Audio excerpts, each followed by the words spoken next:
Right, it's Thursday, November 2nd, just following up on the QQQs. You can see on the 1 minute chart, it's heading lower here, kind of reaching that purple line target I talked about. So I decided to scale out of this trade here, but the 364 puts at 370, scaled out at 420, 50 cents higher, half a point to set up kind of a no-risk trade.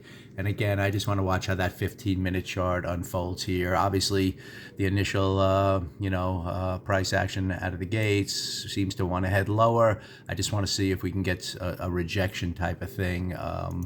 For now, this is the key level that we took out, and maybe we took out some key stops here. We were in a little fair value gap up between the low of that bar and the high of that bar right at the open, and we're kind of rejecting it. So let's just see if this 15-minute chart now really continues lower for a nice morning trade to the downside. I still think, obviously we're way above the midpoint of the prior day, but it's such a big gap up after a big run that it's due for a little pullback. So that's all I'm trying to get here in the morning.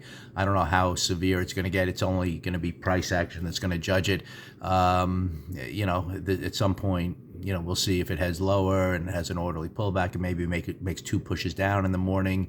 The only targets here are kind of, just filling in some inefficient pricing that might have developed on the way up. But other than that, tough to say.